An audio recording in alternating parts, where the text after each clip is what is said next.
Hi welcome back. ഇന്ന് നമ്മൾ നല്ലൊരു പുഡിംഗ് റെസിപ്പി ആയിട്ടാണ് വന്നത്. നല്ല ടേസ്റ്റി ആയിട്ടുള്ളൊരു പുഡിംഗാണ് നമ്മൾ ഷെയർ ചെയ്യാനായിട്ട് പോകുന്നത്. വളരെ പെട്ടെന്ന് ആർക്കും തയ്യാറാക്കിയെടുക്കാൻ പറ്റുന്ന നല്ല കിഡിലൻ ടേസ്റ്റിൽ തയ്യാറാക്കിയെടുക്കാൻ പറ്റുന്ന ഒരു പുഡിംഗാണ് നമ്മളിവിടെ ഷെയർ ചെയ്യാനായിട്ട് പോകുന്നത്. പാർട്ടികളിലൊക്കെ ഉണ്ടാക്കിയെടുക്കാനും പറ്റും കേട്ടോ. അപ്പോൾ ഇതെങ്ങനെയാണ് ചെയ്തെടുക്കുന്നതെന്ന് നോക്കാം. അപ്പോൾ അത് ഞാനിവിടെ ചൈന ഗ്രാസ് ഒന്ന് കുതിർക്കാനായിട്ട് വെക്കുന്നുണ്ട്. അപ്പോൾ 20 ഗ്രാം ചൈന ഗ്രാസ് ആട്ടോ ഞാൻ എടുക്കുന്നത്. 10 ഗ്രാമിൻ്റെ 2 പാക്കറ്റായിട്ടാണ് എടുക്കുന്നത്. അങ്ങനെ ടോട്ടൽ 20 ഗ്രാം ചൈന ഗ്രാസ് എടുക്കുന്നുണ്ട്. അപ്പോൾ അതിലേക്ക് 1 ലിറ്റർ പാല്, 2 പാക്കറ്റ് പാലാണ് യൂസ് ചെയ്യുന്നത്. ഒരു അര ലിറ്ററിലേക്ക് 1 പാക്കറ്റ് ചൈന ഗ്രാസ്. അപ്പോൾ 2 പാക്കറ്റിലേക്ക് 20 ഗ്രാം ചൈന ഗ്രാസ്, ആ രീതിയിൽ എടുത്താൽ മതി കേട്ടോ. അപ്പോൾ അങ്ങനെ ഞാൻ ആ 2 പാക്കറ്റ് ചൈന ഗ്രാസ് നമ്മൾ 2 കപ്പ് വെള്ളത്തിലൊന്ന് സോക്ക് ചെയ്യാൻ വേണ്ടി 10 മിനിറ്റ് നമുക്ക് മാറ്റി വെക്കാം. ഈ ഒരു അളവ് ഒരു പുഡിംഗ് ട്രേയിലേക്ക് വേണ്ടിയിട്ടുള്ള അളവാണ് കേട്ടോ. അപ്പോൾ കഴിഞ്ഞൊരു ദിവസം ഞാൻ പുഡിംഗ് അപ്ലോഡ് ചെയ്ത സമയത്ത് ഒരുപാട് പേര് ചോദിച്ചിട്ടുണ്ടായിരുന്നു ഇത് എത്ര ഇഞ്ചാണ് പുഡിംഗ് ട്രേയുടെ സൈസ്. അതൊന്നും എനിക്കറിയില്ല കേട്ടോ. ഇത് കറക്റ്റായിട്ട് എനിക്കറിയില്ല. 2 സൈസിലുള്ള വരാറുണ്ട്, ഒന്ന് ചെറുതും ഒന്ന് വലുത്. ഇത് വലിയ സൈസിലുള്ള പുഡിംഗ് ട്രേ ആണ്. അപ്പോൾ അത് നിങ്ങൾ ചോദിച്ചപ്പോൾ എനിക്കറിയാത്തതുകൊണ്ടാണ് ഞാനത് കറക്റ്റായിട്ട് അതിന് റിപ്ലൈ തരാത്തത്. ഞാൻ റെൻറ്റിന് വാങ്ങിക്കലാണ് അധികം. പിന്നെ എൻ്റെ വീട്ടിലുണ്ട്. പിന്നെ എൻ്റെ ഹസ്ബൻഡിൻ്റെ വീട്ടിൽ വരുന്ന സമയത്ത് ഞാൻ റെൻറ്റിന് വാങ്ങിക്കലാണ് ചെയ്യൽ കേട്ടോ, ഇങ്ങനെ ഓർഡറൊക്കെ ഉണ്ടാകുന്ന സമയത്ത്. അപ്പോൾ നമ്മളിവിടെ തയ്യാറാക്കിയെടുക്കുന്ന പുഡിങ് കപ്പ വെച്ചിട്ടുള്ള പുഡിങ്ങാണ്. അപ്പോൾ ഈ ഒരു കപ്പ ഞാൻ ഗ്രേറ്റ് ചെയ്തെടുത്തിട്ടുണ്ട്. ഗ്രേറ്റ് ചെയ്തിട്ട് 1 കപ്പ് കപ്പയാണ് കേട്ടോ ഞാൻ എടുത്തിട്ടുള്ളത്. അതൊരു അരിപ്പയിലൂടെ ഇട്ട് കൊടുത്തിട്ട് ഇതുപോലെ നന്നായിട്ട് പിഴിഞ്ഞിട്ട് എടുക്കണം. ഇതിങ്ങനെ പിഴിഞ്ഞെടുക്കാനുള്ള കാരണം എന്താണെന്ന് വെച്ചാൽ അതിൻ്റെ ആ ഒരു പശ പോകാൻ വേണ്ടിയിട്ടാണ്. ഇതിലാ ഒരു നീര് നമ്മുടെ ഈ ഒരു പുഡിങ്ങിൽ ഉണ്ടായാൽ അത് നന്നായിട്ട് സെറ്റായിട്ട് വരില്ല. ചൈന ഗ്രാസ് ചേർത്താലും അത് സെറ്റായിട്ട് വരില്ല. ഒരു ലൂസായിട്ടുള്ള കൺസിസ്റ്റൻസിയിലാണ് നമ്മുടെ ചൈന ഗ്രാസ് കിട്ടുക. അപ്പോൾ ഇത് നന്നായിട്ട് പിഴിഞ്ഞിട്ട് എടുക്കണം കേട്ടോ. അത് പ്രത്യേകം ശ്രദ്ധിക്കുക. പിന്നെ അതിനെന്തെങ്കിലും ഇതൊക്കെ ഉണ്ടാവുമല്ലോ, കയ്പ്പ് രുചിയൊക്കെ ഉണ്ടെങ്കിൽ അതൊക്കെ പോയി കിട്ടുകയും ചെയ്യും. അപ്പോൾ ഇതുപോലെ നന്നായിട്ട് തന്നെ പ്രസ് ചെയ്തിട്ട് നന്നായിട്ട് പിഴിഞ്ഞിട്ടെടുക്കണം.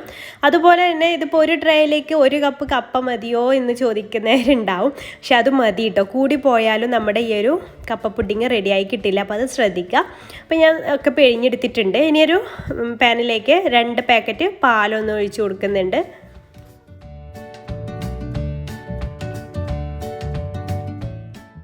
ഇത് സ്റ്റൗവിൽ വെക്കുന്ന ആ ഒരു സമയത്ത് തന്നെ വേറൊരു പാനിലേക്ക് നമുക്ക് ഈ ഒരു ചൈന ഗ്രാസ് സോക്ക് ചെയ്യാൻ വേണ്ടിയിട്ട് വെച്ചിട്ടുണ്ടായിരുന്നില്ല. അത് ആ ഒരു വെള്ളത്തോടെ കൂടെ തന്നെ ആ ഒരു പാനിലേക്ക് ഇട്ടിട്ട് അത് മെൽറ്റ് ചെയ്യാനായിട്ട് വെക്കണം. നമ്മുടെ ഈ ഒരു പാലിനും ചൈന ഗ്രാസിനും ഒരേ ചൂട് വേണം കേട്ടോ. ആ ചൈന ഗ്രാസ് ഈ പാലിലേക്ക് ഒഴിക്കുന്ന സമയത്ത് അല്ലാന്നുണ്ടെങ്കിൽ പിരിഞ്ഞു പോകാനൊക്കെ ചാൻസ് ഉണ്ട്. ഇനി ഇത് ഇങ്ങനെ ഇളക്കി കൊടുത്തിട്ട് നമുക്കിതൊന്ന് തിളപ്പിച്ചിട്ട് എടുക്കാം. തിളക്കണമെന്നൊന്നുമില്ല കേട്ടോ, ഒന്ന് ചൂടായാലും മതി, നന്നായിട്ടൊന്ന് ചൂടായാലും മതി. അപ്പോൾ അതിങ്ങനെ മിക്സ് ചെയ്തിട്ട് ഇളക്കി കൊടുക്കുക.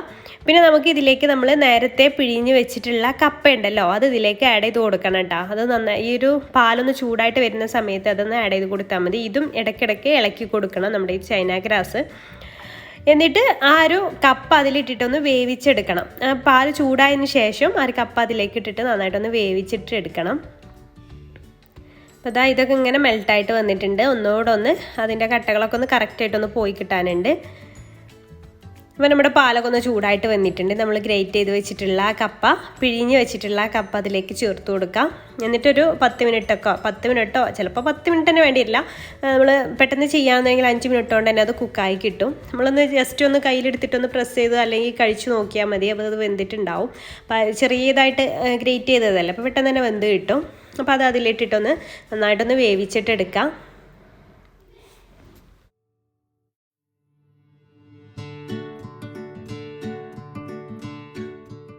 അപ്പോൾ അത് നന്നായിട്ട് തിളച്ച് കപ്പയൊക്കെ നന്നായിട്ട് വെന്ത് വന്നിട്ടുണ്ട്. ഇനി നമുക്ക് ഇതിന് മധുരത്തിന് ആവശ്യമായിട്ടുള്ള പഞ്ചസാര ചേർത്ത് കൊടുക്കുക. അതുപോലെ തന്നെ കണ്ടൻസ് മിൽക്കും ചേർത്ത് കൊടുക്കാം.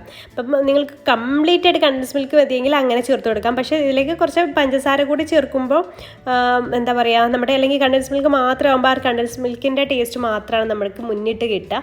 അപ്പോൾ അത് ശ്രദ്ധിക്കാം. മുഴുവനായിട്ട് കണ്ടൻസ് മിൽക്ക് ഒഴിക്കേണ്ട, ബാക്കി പഞ്ചസാരയായിട്ട് ഒഴിച്ചു കൊടുക്കാം.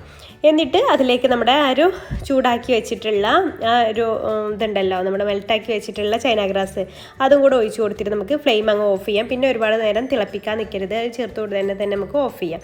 പിന്നെ ഒരു 1/2 ടീസ്പൂൺ വാനില എസൻസ് ഓപ്ഷണലാണ്, അതും കൂടെ വേണമെങ്കിൽ ആഡ് ചെയ്ത് കൊടുക്കാം. അത് ആഡ് ചെയ്ത് കൊടുത്താൽ നമ്മുടെ ഒരു കപ്പയുടെ ഒരു ടേസ്റ്റ് കറക്റ്റായിട്ട് നമുക്ക് കിട്ടില്ല. അതില്ലാന്നുണ്ടെങ്കിൽ ഒറിജിനൽ കപ്പയുടെ ആ ഒരു ടേസ്റ്റ് കിട്ടുകയും ചെയ്യും. അത് ഓപ്ഷണലാണ് കേട്ടോ. എന്നിട്ട് ഇതുപോലെ ഒരു ട്രേയിലേക്ക് ഒഴിച്ചു കൊടുക്കാം. അപ്പോൾ നമ്മളിതിൽ ചേർക്കുന്ന ഇൻഗ്രീഡിയൻസിനനുസരിച്ചാണ് കേട്ടോ. അപ്പോൾ ചിലപ്പോൾ 2 പാക്ക് പാലുകൊണ്ട് ഒരു 1.5 ട്രേയിലേക്കൊക്കെയുള്ള പുഡിങ് ഉണ്ടാവും. അപ്പോൾ ഇതിൽ എന്ന് പറഞ്ഞാൽ ആ ഒരു കപ്പ ചെറിയൊരു പീസ് മാത്രമല്ല ചേർത്ത് കൊടുത്തിട്ടുള്ളൂ. അപ്പോൾ വേറെ ബ്രെഡോ അല്ലെങ്കിൽ അങ്ങനത്തെ പുഡിങ്ങൊക്കെ ആണെന്നുണ്ടെങ്കിൽ പൈനാപ്പിൾ അങ്ങനത്തെ ഒക്കെ ആണെന്നുണ്ടെങ്കിൽ ഒരു 1.5 ട്രേയിലേക്കുള്ള അളവുണ്ടാവും 2 പാക്കറ്റ് പാലെടുത്താൽ. അപ്പോൾ ഇതൊരു 3-4 മണിക്കൂർ ഫ്രിഡ്ജിൽ വെച്ച് സെറ്റാക്കിയതിന് ശേഷം ഞാൻ കട്ട് ചെയ്തിട്ട് എടുത്തിട്ടുണ്ട്.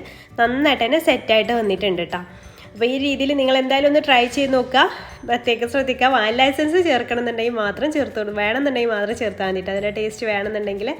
അപ്പോൾ ഈ വീഡിയോ നിങ്ങൾക്ക് യൂസ്ഫുൾ ആയി എന്ന് വിചാരിക്കുന്നത്. അപ്പോൾ ഈ ഒരു പുഡിങ്ങിന് നമ്മൾ റേറ്റ് വാങ്ങിക്കുന്നത് 500 രൂപയാണ് കേട്ടോ. അപ്പോൾ ഇൻഷാല്ലാ പുതിയൊരു നല്ലൊരു വീഡിയോ ആയിട്ട് നമുക്ക് അടുത്തൊരു ദിവസം കാണാം. താങ്ക്